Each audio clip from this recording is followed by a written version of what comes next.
Good morning everyone, स्वागत है आपका हमारे चैनल पे। और आज है 28 अक्टूबर और हम लोग यहाँ पे इम्पोर्टेंट न्यूज़ को कवर करेंगे जो हाल के एग्जामों में पूछे जा रहे हैं ना। उस ट्रेंड को पकड़ते हुए, उस ट्रेंड को फॉलो करते हुए आपके समक्ष रखेंगे और आपको यहाँ पर ये बताने की कोशिश करेंगे कि कौन कौन से एग्जाम में क्वेश्चन पूछे गए हैं और पूछे जाने की संभावना है। एक छोटा सा इन्फॉर्मेशन, वीडियो के अंत में आपको 3 से 4 प्रश्न जो प्रैक्टिस के लिए दिया जाता है, जो कि एग्जाम में पूछे जा चुके वो क्वेश्चन है। मैंने उसको खुद से नहीं बनाया है, तो आप लोग जो यहाँ पे अटेम्प्ट लीजिएगा। और अगर आपको हमारा ये पीडीएफ हमारा प्रयास अच्छा लगता है तो यहाँ पे अपना फीडबैक जरूर दीजिएगा, ठीक है। बहुत लोग जो है हमारे साथ जुड़ रहे हैं, बहुत लोगों ने हमें फीडबैक दिया है जो कि हमें मोटिवेट किया है, ठीक है। चलिए स्टार्ट लेते हैं अपने टॉपिक पे। पहला यहाँ पर देखेंगे कि अभी जो है प्रधानमंत्री जी ने स्टेटमेंट दिया है कि 70 प्लस जो भी हैं, 70 प्लस जिनकी उम्र हो गया होगा 70 या 70 प्लस, तो उनको जो है ना अब बीमा, ठीक है, स्वास्थ्य बीमा जो होता है हेल्थ कवरेज प्रोवाइड किया जाएगा, ठीक है। अच्छी बात है क्योंकि हमारे देश में जो है जो लाइफ एक्सपेक्टेंसी है वो बढ़ रहा है दिनों दिनों, तो ऐसे में स्वास्थ्य बीमा कवरेज देना भी बहुत जरूरी है क्योंकि हमारे देश में जो है ना लगभग 20 से 30% पॉपुलेशन जो है गरीबी रेखा के नीचे जीवन यापन कर रही है। तो ऐसे में जो है स्वास्थ्य कवरेज देना भी बहुत जरूरी हो जाता है हमारी सरकार के द्वारा। तो आइए थोड़ा सा फैक्ट को देखते हैं यहाँ पे। जब इस आर्टिकल को पढ़ा तो यहाँ पे आयुष्मान भारत प्रधानमंत्री जन आरोग्य योजना, आपने पता ही आयुष्मान कार्ड वाला, इसमें आपको जो है 5 लाख का जो यहाँ पे बीमा कवरेज मिलता है ना। टीयर 2 और टीयर 3 तहत अब अगर कवरेज करते हो तो मान लीजिए आपने हॉस्पिटल में गया, जो भी आयुष्मान जो हॉस्पिटल होता है जो कवरेज को कवर करता है, वहां पर गया, आपने चेकअप वगैरह करवाया, तो उसका आपको नहीं मिलेगा। आप वहां पे एडमिट हुए, उसका जो खर्च होगा ना, उसका आपको यहाँ पे सरकार के द्वारा दिया जाता है। ओके, पहले आपने कोविड के समय कोविन का नाम सुना था, कोविन नाम सुना था ना। उसी तरह अब क्या है, यूविन जो लॉन्च किया जाएगा। यूविन एक पोर्टल है जिसमें जो भी स्वास्थ्य बीमा कवरेज है उसका रजिस्ट्री किया जाएगा, ठीक है, तो ध्यान रखिएगा। अगले टॉपिक में आते हैं। देखिए प्रधानमंत्री जी ने एक डिजिटल अरेस्ट को लेकर, मैंने इस पर भी टॉपिक को कवर किया है पहले भी, ठीक है। डिजिटल अरेस्ट क्या है हम उसको बताएंगे आपको। एक छोटा सा कहानी आपके साथ साझा करते हैं जो कि सच्ची घटनाओं पर आधारित है, कैसे साइबर जो है अपराध बढ़ते जा रहे हैं। एक घटना दिया हुआ था पेपर में कुछ दिन पहले, ये कॉल आया था किसी को, ठीक है। उसमें जो है जो व्यक्ति को कॉल आया था ना, उस व्यक्ति शायद पार्सल वगैरह किया होगा, कुरियर वगैरह किया होगा, ठीक है। तो उधर से फोन आया, फर्जी कॉल जो आता है, साइबर अपराध जो करते हैं उनकी तरफ से कॉल आया कि आपका जो पार्सल है ना उसमें इलीगल चीज पाया गया है, ठीक है। आपत्तिजनक जो है वस्तुएं पाई गई उसमें, और आपको जो है यहाँ पे दंड दिया जाएगा, आपको अरेस्ट किया जा रहा है क्योंकि ये इलीगल काम है। तो आपको अगर चाहते हैं इस अरेस्ट से बचना, इलीगल में आपका नाम नहीं आए, तो आपको जो यहाँ पे 5 लाख रुपए देना होगा कैश, ठीक है। उसके पास पैसा भी नहीं था, उसने क्या हुआ ना, पर्सनल लोन लिया बैंक से तुरंत में, आनंद फानन में, क्योंकि वो डर गई थी कि अगर इलीगल चीज हमारे पार्सल में पाया गया तो हमें जो है यहाँ पे कानूनी पेचीदगी से गुजरना होगा, कानूनी कार्रवाई होगा हम पे, ठीक है। तो वो डर गई तो वो 5 लाख रुपया जो है सबमिट कर दी साइबर फ्रॉड वालों को। जब ये मामला पुलिस में गया, जांच हुआ, तो पता चल रहा है कि यहाँ पे डिजिटल अरेस्ट का मामला है।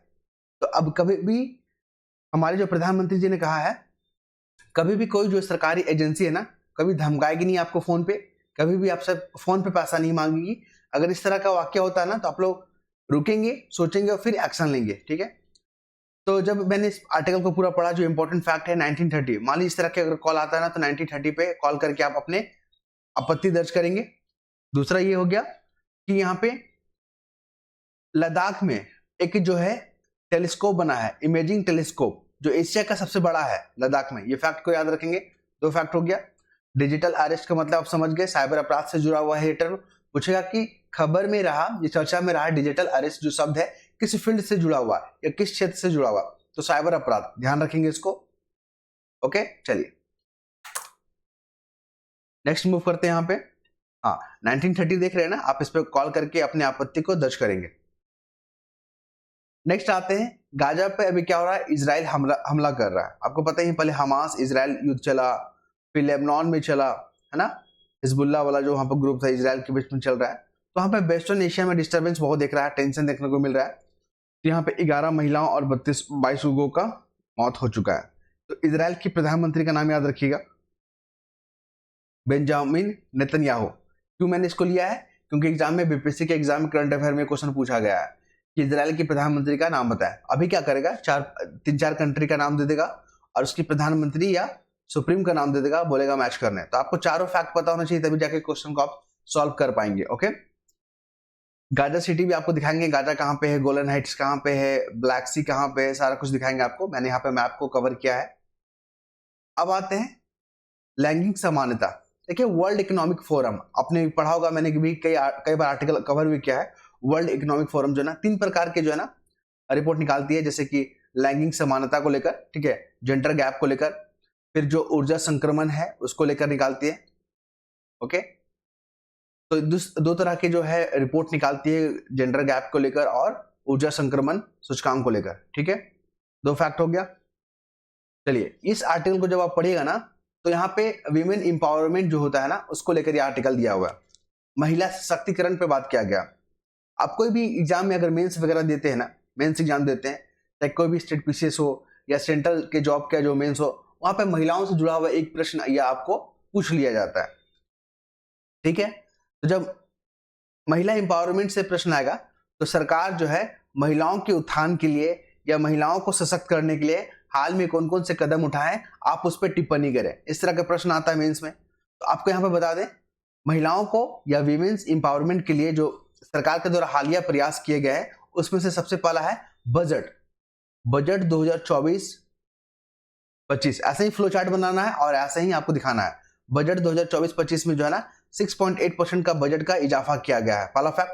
दूसरा देख लीजिए यहाँ पे, अभी पता ना 106 कॉन्स्टिट्यूशन अमेंडमेंट एक्ट, ये क्या है, जो 33% रिजर्वेशन है लोकसभा और विधानसभा में। ध्यान रखिएगा, राज्यसभा में नहीं है और विधान परिषद में नहीं है, लोकसभा और विधानसभा में 33% जो यहाँ पे लागू करने की बात की गई है। एक्ट बन चुका है, बस उसको इंप्लीमेंट करना। 2 फैक्ट हो गया। तीसरा क्या है, महिलाओं को सशक्त करने के लिए एक पिंक पुलिस थाना जहां पे महिलाएं नेतृत्व करती है, जहां पे कर्मचारी भी महिलाएं होगी, पिंक पुलिस थाना। ठीक है, तो ये सब जो सरकार के द्वारा प्रयास किए गए महिला सशक्तिकरण को लेकर। ओके, तो इसी तरह आपको यहां पर दिखाना होगा। नेक्स्ट चलते हैं यहाँ पे सहयोग को लेकर यहाँ पर बात किया गया है। सहयोग को लेकर अगर हम बात, तो यहाँ पे सहयोग को लेकर अगर यहाँ पर बात करें तो भारत और जर्मनी के जो चांसलर हैं, ठीक है, जर्मनी के जो चांसलर, उनके बीच में बातचीत हुआ है। और दोनों, भारत जो भी रिश्ता बनाता है ना किसी देश के साथ, तो 2 आधार रखता है। पहला क्या होता है, व्यवहारिक, ठीक है, प्रैक्टिकल होना चाहिए, और दूसरा क्या होता है, जरूरत। इन दोनों के आधार पर भारत जो अपने रिश्ते को कायम करता है। अगर हम बात करें जर्मनी और भारत के बीच में बातचीत चल रहा था, तो वहां पे जर्मनी में अगर देखा जाए ना तो शॉर्टेज है, स्किल लेबर का शॉर्टेज है जर्मनी में, और भारत के पास बेरोजगारी है ना। तो यहाँ पे जो बेरोजगारी पीपल को अगर हम स्किल करेंगे, इन पे हम स्किलिंग करेंगे, डेवलपमेंट का कार्य करेंगे, तो जो है जर्मनी में यहाँ पे सप्लाई हो सकेगा। क्लियर है, क्योंकि जर्मनी डेवलप कंट्री है, तो वहाँ का युवा पॉपुलेशन बहुत कम होगा। तो अब यहाँ पे युवा, भारत में युवा है, बस उनको स्किल करने की जरूरत है और इनको यहाँ पे भेजने की जरूरत है। तो अभी हाल ही में एक यहाँ पे क्या हुआ, समझौता हुआ है। पहले 20,000 वीजा प्रोवाइड किया जाता था, अब उसकी संख्या बढ़ाकर 90,000 वीजा प्रोवाइड किया जाएगा जर्मनी के द्वारा। ठीक है, तो क्वेश्चन मेंस में पूछा जा सकता है, ध्यान रखेंगे आप। अगले टॉपिक में आते हैं यहाँ पे। तो अगले टॉपिक में हम लोग क्या देखेंगे, अगले टॉपिक में देखेंगे हम लोग फूड सिक्योरिटी को लेकर। जब आप इस आर्टिकल को पढ़ेंगे ना, तो फूड सिक्योरिटी को लेकर भी बात करेगा। यहाँ पे यूपीएससी का मेंस दे लीजिए, बीपीएससी का मेंस दे लीजिए, ठीक है, अदर स्टेट पीसीएस दे लीजिए, तो फूड सिक्योरिटी को भी लेकर क्वेश्चन पूछता है। आपको बता दें कि अभी भी हमारा जो 74% जो पॉपुलेशन है ना, पोषण युक्त आहार नहीं मिल रहा है। पेट तो भर जा रहा है, लेकिन जो न्यूट्रिशन चाहिए ना वो नहीं मिल पा रहा। तो 74% आबादी ऐसा है हमारे। ठीक है, और ये आंकड़ा संयुक्त राष्ट्र का खाद्य और कृषि संगठन द्वारा जारी किया गया है। ओके, दूसरा है कि ग्लोबल हंगर इंडेक्स जो है ना 2024, भारत का रैंक कितना है, 105। देख लीजिए यहाँ पे। 2023 में कितना था? 2023 में था 111। 2022 में कितना था? 107। ये तीनों फैक्ट याद रखिएगा। अभी हाल में कितना? 105। पिछले साल कितना था? 111। हो गया। अगर बात करें ग्लोबल हंगर इंडेक्स के बारे में तो 3 आधार 3 बेस होता है। एक जरूरी पोषण, ठीक है, जरूरी पोषण, बाल मृत्यु दर और बाल कुपोषण, 2 फैक्ट हो गया। तीसरा फैक्ट पे आ जाइए यहाँ पे।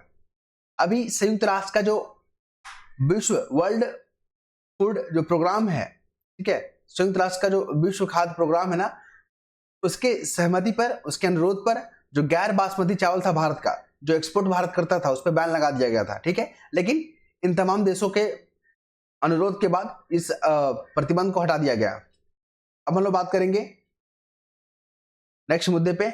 तो देखिए, अभी सरकार ने फूड सिक्योरिटी को लेकर, फूड सिक्योरिटी या फूड प्रोसेसिंग को लेकर क्या क्या कदम उठाए हैं, क्या क्या योजनाएं चला रखे हैं। तो एफडीआई जो है ना 100% कर दिया गया है, 100%। दूसरा देख लीजिए यहाँ पे फ्लो चार्ट बना के ऐसे ही दिखाना होगा आपको। प्रधानमंत्री किसान संपदा योजना लॉन्च किया गया है, okay. PIL production link initiative, ठीक है। ये 3 जो योजना है ना सरकार के द्वारा लॉन्च किए गए फूड सिक्योरिटी के दिशा में। उसके बाद बात करें तो क्या क्या चैलेंजेस है। तो यहाँ पे जो है ना भंडारण का बहुत बड़ा अभाव है, क्योंकि हमारा 20 से 30% जो अनाज जो है ना भंडारण के अभाव में क्या होता है, बर्बाद हो जाता है। तो जब फूड प्रोसेसिंग के तहत हम लोग आगे अगर बढ़ रहे हैं ना, तो हमें इन तमाम चैलेंजेस पे फोकस करना होगा। नेक्स्ट मूव करें यहाँ पे।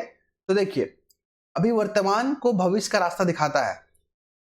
अगर अतीत है ना, मन की बात जो प्रधानमंत्री जी के द्वारा जो कार्यक्रम को चलाया जाता है, उसमें जो है महापुरुषों के जीवन के बारे में यहाँ पे बात की गई है कि उनका जो जीवन है ना वो हमें प्रेरित करता है। ऐसा नहीं है कि अगर वो नहीं है हमारे जीवन में या हमारे आसपास, तो उनके जो विचार है ना हमें भविष्य के लिए क्या करती है, मोटिवेट करती है। अभी भगवान बिरसा मुंडा को लेकर सरदार वल्लभ भाई पटेल, जिनको लौह पुरुष कहा जाता है, इन दोनों का जो है ना जन्म तिथि 15 नवंबर को है हमारे भगवान बिरसा मुंडा जी का, ठीक है। और लौह पुरुष जो है ना उनका जो है 31 अक्टूबर को, याद रखेंगे। आप वर्तमान जो भारत देख रहे हैं ना, उसको एकीकरण करने में सरदार वल्लभ भाई पटेल जी का महत्वपूर्ण योगदान है, याद रखेंगे। और जो अंग्रेजों के साथ जो विरोध हुआ था, जो लड़ाई हुआ था, उसमें भगवान बिरसा मुंडा जी का बहुत बड़ा योगदान है, इनको भी याद रखेंगे। जब ये आर्टिकल को पढ़ेंगे ना, तो कैलीग्राफी टर्म है, कैलीग्राफी पूछेगा कि चर्चा में रहा कैलीग्राफी क्या चीज को रिप्रेजेंट करता है या क्या चीज इसका मतलब है।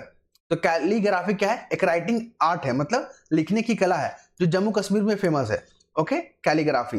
तो इसको आप ध्यान रखेंगे। नेक्स्ट मूव करें यहाँ पे। तो ब्रिक्स शिखर सम्मेलन, पता ही है ना आपको, ब्रिक्स शिखर सम्मेलन कहाँ पे हो रहा है? तो ब्रिक्स शिखर सम्मेलन जो हो रहा है रशिया में हो रहा है, रूस में हो रहा है, कजान शहर में, याद रखेंगे आप, 22 से 24 अक्टूबर, ओके। और यहाँ पे जो सबसे महत्वपूर्ण चीज है ना, झारखंड का जो सोहराई पेंटिंग है ना, देखिए न्यूज में आ गया सोहराई पेंटिंग, जो झारखंड के हजारीबाग जिला में आपको देखने को मिलेगा। सोहराई पेंटिंग ये बहुत ही महत्वपूर्ण पेंटिंग है, क्योंकि इसको 1 डिस्ट्रिक्ट 1 प्रोडक्ट के तहत भी इसको क्या किया है, नाम दर्ज किया गया है। 1 डिस्ट्रिक्ट 1 प्रोडक्ट, झारखंड का सोहराई पेंटिंग। और ये सोहराई पेंटिंग जो है ना हमारे प्रधानमंत्री जी ने रूस के रूस जो है वहां के जो राष्ट्रपति हैं व्लादिमीर पुतिन, उनको गिफ्ट किया है। तो बहुत इंपॉर्टेंट बन जा रही है। और महाराष्ट्र में भी एक पेंटिंग है जिसको बोलते हैं वारली पेंटिंग। क्या बोलते हैं? वारली पेंटिंग। तो एक तरफ राज्य दे देगा, दूसरी तरफ वहां का पेंटिंग दे देगा, मैचिंग करने के लिए पूछ सकता है। तो सोहराई पेंटिंग और वारली पेंटिंग महाराष्ट्र का है, ध्यान रखिएगा। तो ये गिफ्ट किया गया हमारे प्रधानमंत्री जी के द्वारा, जो ब्रिक्स के मेंबर जो कंट्री हैं।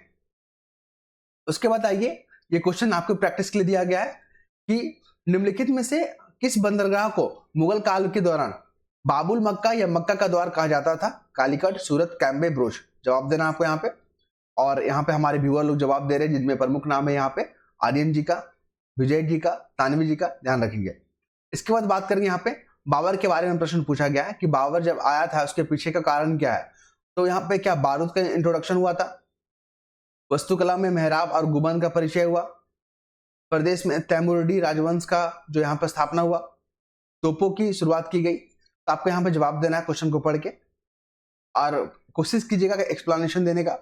फिर बात करेंगे भारतीय कला के संदर्भ में स्तूप क्या है, चैत्य क्या है, विहार क्या है। तो ये किस जो है संप्रदाय से जुड़ा हुआ है? वैष्णव, आजीविका, बौद्ध या जैन। फिर ये ईरान न्यूज में पता ही है ना, ईरान और इजराइल के बीच में जो युद्ध चल रहा है देखने को मिल रहा है, टेंशन देखने को मिल रहा है। तो ईरान किन किन देशों के साथ बाउंड्री साझा करता है? तुर्कमेनिस्तान, अफगानिस्तान, पाकिस्तान, 3 हो गया। फिर यहाँ पे अजरबैजान और आर्मेनिया दोनों के साथ कर रहा है, इराक के साथ कर रहा है, सऊदी अरब के साथ कर रहा है ना। ऊपर में क्या है? कैस्पियन सी है, नीचे में क्या है? पर्शियन गल्फ है और गल्फ ऑफ ओमान है। सबको शेयर कर रहा है, याद कर लीजिएगा। Iran, Turkmenistan, Afghanistan, Pakistan, gulf of Oman, Persian gulf, Saudi Arab, Iraq, Azerbaijan, Armenia, सभी के साथ बाउंड्री साझा कर रहा है। यूक्रेन और रशिया के बीच में युद्ध चल रहा है, कैपिटल पता ना कीव है यूक्रेन का, तो रशिया के साथ बाउंड्री साझा कर रहा है, बेलारूस के साथ, पोलैंड के साथ और रोमानिया के साथ कर रहा है। ये 4 कंट्री का नाम याद रखिएगा, क्वेश्चन पूछेगा घुमा के। Romania, Russia, Poland, Belarus. फिर देखिए साइक्लोन भी न्यूज में आ रहा है अभी। साइक्लोन बनने का जो कंडीशन है ना, the condition required cyclone formation. तो साइक्लोन बनता है ना, तो याद रखिएगा जो सी सरफेस है ना, जो समुद्र है उसका सरफेस लगभग 50 मीटर तक अगर बात करें तो 27 डिग्री सेल्सियस तक होना चाहिए टेम्परेचर उसका। एक कोरोलिसिस फोर्स होना चाहिए, ठीक है। स्मॉल वेरिएशन होना चाहिए विंड में, वर्टिकल विंड में, ठीक है। फिर लैटेंट हीट के बारे में बात किया गया, ये भी कंडीशन होना चाहिए। इन तमाम कंडीशन के तहत जो है साइक्लोन बनता है। अब आइए गंगा नदी को लेकर, बिहार वाले एग्जाम में गंगा नदी इंपॉर्टेंट है। कितना जिला टच करता है? 12 जिला। सबसे लंबी जो है कहां, किस जिला में बहता है? पटना में। ये सब क्वेश्चन पूछा गया है। कहां से निकलता गंगा नदी? उत्तराखंड के गोमुख से। और गंगा नदी के किनारे बिहार के कौन कौन सा जो है शहर बसा हुआ? पटना, बक्सर, मोकामा, भागलपुर, मुंगेर।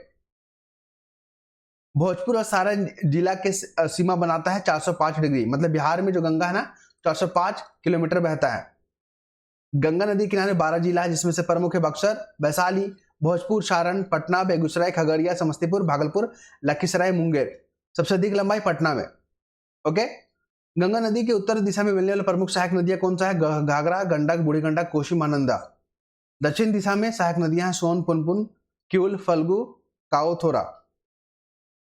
घाघरा की अगर बात करें तो यूपी के साथ यह बाउंड्री शेयर करता है, ठीक है। तिब्बत के पठार मपचांगू से निकलता है ये, और बिहार उत्तर प्रदेश की सीमा साझा करता है। सहायक नदी की अगर घाघरा की बात की जाए तो राप्ती है और महाकाली है, राप्ती, महाकाली। ये सब क्वेश्चन पूछे गए हैं। अब ये बिहार का जो जिला है ना 38 जिला है कुल, ये भी क्वेश्चन पूछा गया है। हाल में जो नया बना है ना अरवल बना है। कौन बना? अरवल, जहानाबाद से कटकर। कब? 2001 में। ये फैक्ट याद रखेंगे आप।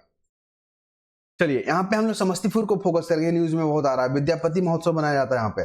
भागलपुर न्यूज में आ रहा है, तो वहां पे विक्रमशिला गंगई डॉल्फिन अभ्यारण्य, ये भी न्यूज में आ रहा है। कटिहार याद रखिएगा, गोगाबिल जो है ना, देखिए ये जो बंगाल के साथ जो सीमा साझा कर रहा है ना, किशनगंज, पूर्णिया, कटिहार, याद रखिएगा। बहुत न्यूज में आया था बंगाल को लेकर, क्योंकि वहां पर डॉक्टर को लेकर जो दुष्कर्म किया गया था, रेप किया गया था, मर्डर किया गया था। तो बंगाल के साथ जो भी जिला टच कर रहा है ना बिहार का, वहां से क्वेश्चन पूछेगा। तो किशनगंज चाय का उत्पादन होता है यहाँ पे। पूर्णिया में क्या फेमस है? जूट का प्रोडक्शन होता है। कटिहार में गोगाबिल है, ध्यान रखेंगे आप। कैमूर की अगर बात कर ले तो यहाँ पे दुर्गावती जलप्रपात देखने को मिलेगा। नवादा की बात करें, काकोलत जलप्रपात देखने को मिलेगा। ये हमारे बिहार का जो गंगा नदी बह रहा है, कुल 12 जिलों से बहता है। पटना सबसे अधिक लंबाई को फोकस करता है, 405 किलोमीटर बहता है यहाँ पे। जो नॉर्थ से मिलकर नदियां आ रही है ना, घाघरा हो गया, गंडक, बूढ़ी गंडक, बागमती, क्यूल, कोशी, महानंदा। साउथ से क्रमनाशा, सोन, पुनपुन, फल्गु, क्यूल, अजय नदी। उसके बाद बिहार मैप में देख लीजिए, नेपाल के साथ जो इंडियन सोलर जो इंटरनेशनल सोलर जो अलायंस है ना, जो भारत की तरफ से यहाँ पे इनिशिएटिव लिया गया था, 101 जो है कंट्री मेंबर बन चुके हैं। हाल में कौन बना है? नेपाल बना है। इसको याद रखिएगा। इंडियन इंटरनेशनल सोलर अलायंस में नेपाल भी इसका मेंबर बन चुका है। पश्चिमी चंपारण, पूर्वी चंपारण, सीतामढ़ी, ये वही जिला है जो नेपाल के साथ सीमा साझा होता है। अररिया, किशनगंज। ओके। यहाँ पर यूपी देखने को मिलेगा। राम मंदिर को लेकर बहुत न्यूज में है यूपी ना, तो यहाँ से क्वेश्चन पूछने की संभावना मुझे लग रहा है, ध्यान रखेंगे आप। झारखंड में भी इलेक्शन हो रहा है, इस कारण से भी न्यूज में बना हुआ है। 8 जिला को टच करता है, जिसमें बांका, भागलपुर, कटिहार, जमुई, नवादा, गया, औरंगाबाद। और अभी इजराइल हमास के बीच में युद्ध चल रहा है, लेबनान के बीच में टेंशन चल रहा है। तो देखिए लेबनान है, ये जॉर्डन है, ये सीरिया है, ये इजिप्ट है, तो ध्यान रखेंगे आप। तो आई होप आप लोगों को पसंद आया होगा हमारा प्रयास। अगर पसंद आता है तो अपना फीडबैक जरूर दें। बस देख के चले नहीं जाना है। फीडबैक चाहे आप पॉजिटिव दे, सकारात्मक दे, नेगेटिव दे, डजंट मैटर, बस अपना फीडबैक देते रहिए। धन्यवाद।